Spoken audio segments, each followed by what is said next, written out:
Hello guys, তো চলে আসলাম আমরা গ্র্যান্ড দাদুবাড়ি রিসর্ট। এখনো নানুবাড়ি রিসর্ট বানায় নাই, তো চলেন আজকে দাদুবাড়িটা ট্যুরটা দিয়ে আসি। এই যে এটা হচ্ছে এন্ট্রান্স, আমরা এখন এখান দিয়ে ঢুকবো। Let's go.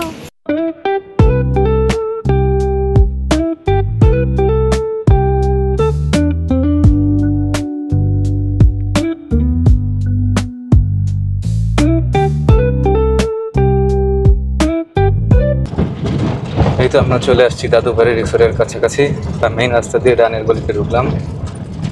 আমরা চলে আসছি গ্র্যান্ড দাদুবাড়ি রিসোর্টে। এইদিকে টিকিট কাউন্টার আর পিছনে পার্কিং আছে, তো গাড়ি পার্ক করতেছে। এখন এটা বলে দিনাজপুরের একটা হাইপ জায়গা, মানুষজন আসে সবাই। এইদিক দিয়ে এন্ট্রেন্স, আমরা ভিতরে ঢুকে যাচ্ছি। দাদুবাড়িতে ঢুকি। এইটা পৃথিবীর ফার্স্ট এমন দাদুবাড়ি যেখানে ঢুকতে টাকা লাগে। ভাই মজা আয়া। নর্মালি তো দাদু বাড়িতে ঢুকতে টাকা লাগে না, উল্টা দাদুদের টাকা দেয়। টিকিট হচ্ছে 100 টাকা করে। পে স্টেশন, এখান থেকে পে করা লাগে। পে করে এখানে টিকিট আর কয়েন দিয়ে ঢুকতে হয়। কাগজের টিকিট দেয় নাই, কাগজের টিকিটের সাথে একটা কয়েন দিছে যেখানে দ্য গ্র্যান্ড দাদুবাড়ি রিসোর্ট লেখা আছে। তো দেখি এই কয়েন দিলে কি হয়। কয়েন। ওয়ালাইকুম আসসালাম। আচ্ছা, এখানে ঢুকাই দিব। ঢুকাই দিলাম, মেশিন খুলে গেল, ঢুকে পড়লাম।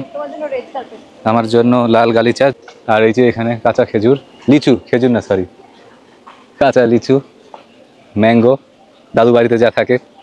তো এখানে একটা ব্রিজ আছে। ব্রিজটার ইন্টারেস্টিং জিনিস হচ্ছে ব্রিজটা একটু নিচটা গ্লাসের মানে কাচের, তো স্বচ্ছ হয়তো দেখা যায়।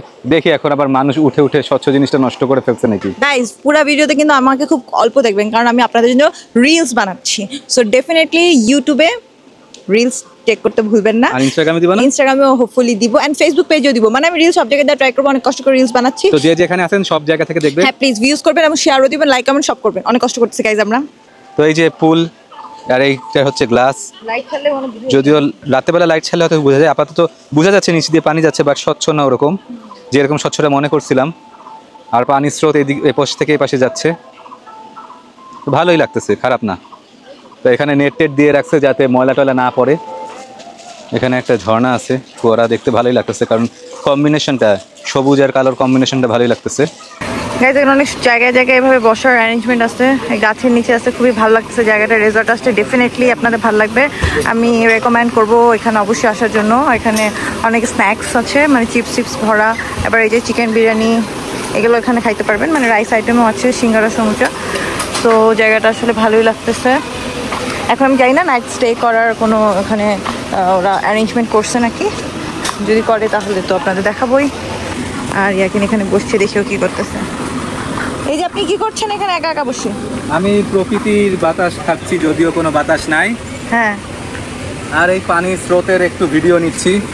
অনেক রোদ, টায়ার্ড, যদি মনে করলাম পানির সামনে বসলে একটু বাতাস পাওয়া যায়। আচ্ছা, এটা অনেক দূর পর্যন্ত গেছে না? পুরোটা ঘুরে আমার কাছে মনে হচ্ছে এই যে নদীর মতন যে জিনিসটা আছে কৃত্রিম, তো এটা মনে হয় পুরো লেকটা জুড়েই আছে, মানে পুরো রিসর্টটা জুড়ে। পুরো রিসর্টটা জুড়ে, সরি পুরো লেক তো না, পুরো রিসর্ট। গাইস, ও গরমে পাগলা গয়া, গরম তো পাগলা গয়া। লিচুকে বলো খেজুর, রিসর্টকে বলো লেক। সেটাই তোমাকে খাওয়াইতে হবে না, ডোজ দিতে হবে। কি খাবা তুমি? সাবস্ক্রাইব আর ফলো। আচ্ছা, আপনারাও সাবস্ক্রাইব খান আর ফলো খান তাড়াতাড়ি।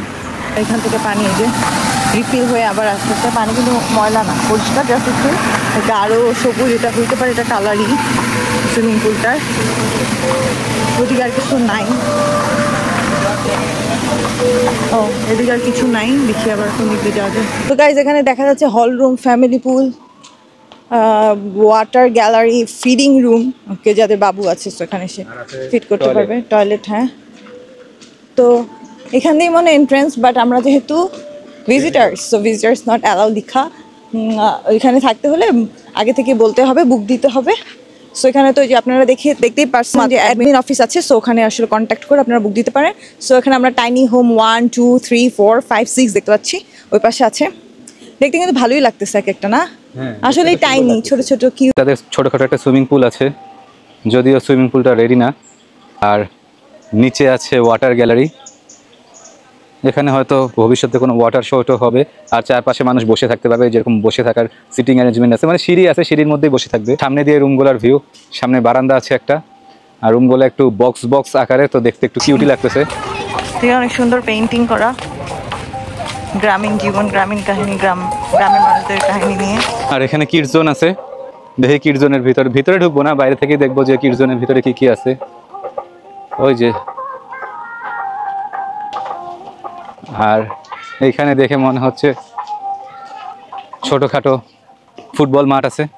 আর ওই পাশে যে টিনের একটা কারওয়ালা জায়গা আছে, ওইটা মনে হয় অডিটোরিয়াম, ওখানে বিভিন্ন প্রোগ্রাম হয়ে থাকে ওই জায়গাটাতে।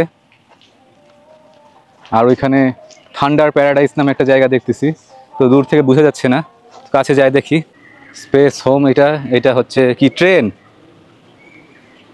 এটা হচ্ছে ট্রেন রাইড চালু আছে, বাট মানুষজন যাচ্ছে না। এই যে ট্রেন রাইড, স্পেস আছে, স্পেসের চারপাশে ট্রেনটা ঘুরাবে, জাস্ট এইটাই। টিকিট কত করে নর্মালি? 50 টাকা করে টিকিট পার পারসন। আর এইখানে দেওয়া হচ্ছে রোবট হাউস, বাট এখানে রোবটটা কই এটা বুঝতে পারতেছি না। এটা চেয়ার আছে, সেটাও বাঁকা, এটা বাঁকা চেয়ার হয়েছে নাকি রোবট আসে বাঁকা করে দিছে সেটা তো বোঝা যাচ্ছে না। ও, রোবট হাউসের ভিতরে রোবট আছে, একটাই রোবট দেখা যাচ্ছে। হ্যালো, হ্যালো, কেমন আছো রোবট ভাই? আর গাছপালা, রোবট আর গাছপালা। তো এই তো এখানে বাবুদের বড়দের সবার। ভাই এটা জানি কি আলাদা টিকিট লাগে? কত করে জানেন? 150 পার পারসন? আচ্ছা, তার ড্রেস নিয়ে আসিনি, তো এটা ভালোই সাজিয়েছে, নেক্সট টাইম আসবো কোনো দিন। তো এটাতে ঢুকতে হলে টিকিট যেখান থেকে আপনারা কেটেছেন ওখান থেকে আবার কেটে 150 টাকা দিয়ে ঢুকতে হবে। এই যে এখানে বাবুদের জন্য সাইকেল আছে, কিউট। তো এগুলো মানে চার্জ হচ্ছে, বাবুরা আসলে এখানে খেলতে পারবে। সো ওদের এন্টারটেইনমেন্ট অনেক কিছুই আছে দেখা যাচ্ছে। বাবুদের আসলে এখানে বেশি হচ্ছে এন্টারটেইনমেন্টের জিনিস। তো পিছিয়ে যেটা ট্রেন স্টেশন দেখে আসলাম, ওটা 7 রাউন্ড ঘুরে, সেটার জন্য 50 টাকা করে পার পারসন। আর হচ্ছে সুইমিং পুলের জন্য 150 টাকা পার পারসন। সব কিছু আপনাদেরকে জানিয়ে দিচ্ছি, যদি আপনারা আসেন তো আইডিয়া নিয়ে ওভাবেই আসবেন। বাট এখানে আসলে আপনাদের অনেক ভালো লাগবে। আর আমি বলবো এখানে আসলে আপনারা 1-2 দিনের প্ল্যান করেই আসেন, বিকজ থাকার জন্য টাইনি হাউসও আছে, বাড়াচ্ছে সংখ্যায়। সো গ্রুপ ওয়াইজ ফ্রেন্ড সবাই মিলে আসলে ভালোই লাগে। আর বাবুদেরকে নিয়ে আসলে তো ডেফিনেটলি কোনো টেনশন নেই, ওরা খেলবে আর আপনারা চিল করে ঘুরবেন। তো এই জায়গাটা দেখে যা বোঝা যাচ্ছে তারা হয়তো প্ল্যান করছে এখানে গো কার্ট দিয়ে গাড়ি চালানো হবে, কারণ ট্র্যাকটা ওইভাবেই সাজানো, কারণ এখানে ইয়েলো আর ব্ল্যাক কালার করা, প্লাস টায়ার আশেপাশে দেওয়া ট্র্যাকের আশেপাশে। তো বোঝা যাচ্ছে এখানে হয়তো গো কার্টই চালানোর প্ল্যান। তো ভালো আইডিয়া করছে। তো যাই হোক, দেখি তো জায়গাটা ভালোই লাগতেছে, অনেক পরিশ্রম করছে বা অনেক কিছু করছে যে যাতে মানুষজন আকর্ষিত হয় আর আসে। তো আমি মনে করি যে মানুষজন আসলেই আকর্ষিত হবে এবং তাদের হলিডেগুলো এখানে কাটাইতে চলে আসবে। তো গাইজ আমরা আরেকটা রাস্তা দিয়ে যাচ্ছি। হ্যাঁ, বিকল্প রাস্তা দিয়ে, মানে অলিগলি আছে অনেক। তো মনে হয় অলিগলি দিয়ে গেলে যেখানে যেতে চাচ্ছি সেখানে পৌঁছাতে পারবো। তো এটা হচ্ছে চিপা একটা রাস্তা। হ্যাঁ, চিপা রাস্তা আমার উপর দিয়েও দেখতে পাচ্ছেন, বাবুদের প্লেগ্রাউন্ড অপোজিটে। তো আপনাদের এখানে আসলে বলবো ডেফিনেটলি ভালো লাগবে, জায়গাটা ভালো আছে, আশেপাশে অনেক গাছে ভরা। আর এখনো পুরোপুরি রেডি না, বাট এখনো অনেক সুন্দর আছে। তো হইলে আরো ভালো লাগবে। হয়ে গেছে, টুকিটাকি কিছু বাকি। রাস্তাটা অনেক সুন্দর। আমরা রেকমেন্ড করবো যে আপনারা যাতে এখানে আসেন, আপনাদের হলিডে গুলো এখানে কাটান। হ্যাঁ, আমরাও আসবো ইনশাআল্লাহ। সেটা ইনশাআল্লাহ ফুল ভিডিও করবো, বাট এইবার না, ইনশাআল্লাহ নেক্সট টাইম। তো আমরা এখন চলে যাবো, দেখি কিছু স্ন্যাক্স কেনা যায় না। হ্যাঁ, কারণ দুপুর হয়ে গেছে, মানে দুপুর পারই হয়ে গেছে বলা যায় প্রায়। তো আমাদের ভিডিওটা আমরা এখানে শেষ করছি। মানে আশা করি রেজাল্ট আপনাদেরকে ভালোভাবে প্রেজেন্ট করতে পারলাম। তো দেখা হচ্ছে আমাদের ইনশাআল্লাহ নেক্সট কোন স্পটে। মেবি আমাদের টুকটাক আজকে সারাদিনে ঘোরাঘুরি এইবারের জন্য শেষ করছি ঘোরাঘুরি। তো ভিডিওটা ভালো লাগলে অবশ্যই লাইক, কমেন্ট এন্ড সাবস্ক্রাইব করে নেবেন। আর আপনাদের যদি কোনো কিছু জানার থাকে ডেফিনেটলি কমেন্ট করবেন। তো ওইটা এখান থেকে দাদু বাড়ি থেকে বিদায় নিচ্ছি। দাদু বাড়ি থেকে আল্লাহ হাফেজ। দেখা হচ্ছে ইয়াকিনের নানু বাড়িতে গিয়ে। তোমরা লেট নিচ্ছি, সিঙ্গারা কি ভালো হবে? একটা ম্যাও চলে গেল। চলেন আমরা চলে যাই। ভালোই লাগলো ঘুরে। So many lichus are in here. তো গাইস, এই যে এদিকে হচ্ছে রেজর্ট থাকার এই যে লোকেশনটা, আর এখান দিয়ে হচ্ছে এক্সিট। সো আমাদের এখন চলে যাওয়ার পালা। আমরা চলে যাচ্ছি, আমাদের দিনাজপুরে ঘোরাঘুরি শেষ আলহামদুলিল্লাহ ভালোই ঘুরলাম। আজকেও আকাশ দেখে এখন মনে হচ্ছে যে ঝড় বৃষ্টি হবে, হলেই ভালো, কারণ সারাদিন অনেক গরমে অনেক কষ্ট হচ্ছে। বাট আমাদের ঘোরা শেষ। ও আছে, এখানে আবার মসজিদও আছে। এই যেখানে মসজিদ আছে, পুরুষদের অজুর স্থান মসজিদ, আবার এখানে যে মহিলারাও নামাজ পড়তে পারবে, মহিলাদের নামাজ স্থান। তো এটা তো খুবই ভালো লাগলো। বাহ, মাশাআল্লাহ, যে বানিয়েছে তাকে অনেক থ্যাঙ্কস। তো যাই হোক, এটা হচ্ছে একবারে এই যে এক্সিটের পাশে। সো আপনারা এখানে আসলে নামাজটা মিস দিবেন না, করে নেবেন। আর আপনারা গাড়ি নিয়ে এখানে আসলে নো টেনশন, এই যে এখানে সব অটোরা বাইরে রাখছে এই যে। আর এই যে আমাদের জিপ চলে আসছে। সো এখানে টোল প্লাজা, মানে টাকা দিতে হবে পার্কিংয়ের। তো এই তো ভালোই করছে জায়গাটা, বারবারই বলতেছি। সো আপনারা এখানে অটো, কার সব কিছু নিয়ে আসতে পারেন। তো আমরা এখন চলে যাচ্ছি, বাই বাই। এই যে আমরা একটা সিঙ্গারা নিয়ে নিলাম, এটা কিন্তু চিকেন সিঙ্গারা। ওখানে রোলও আছে, তো সিঙ্গারাটা গরম করে দিতে বললে দিবে, গরম করেই নেবেন। তো টেস্ট কিন্তু ভালো। ভাবছিলাম যে অনেক সময় তো ভালো হয় না, টেস্ট কেমন যেন হয়। তো এটা 25 টাকা করে। সো ওই হিসেবে দাম বেশি, বাট সাইজও বড়, তো টেস্ট কিন্তু ভালো। আর লেগসের আপডেট দিয়ে তো লাভ নেই, লেগস তোমরা সবসময় খাই। হ্যাঁ, তো কয়টা বাজে? তো আমরা এখন বাসার পথে রওনা দিচ্ছি। দেখি আমাদের যাইতে কতক্ষণ লাগে, কতক্ষণ লাগার কথা।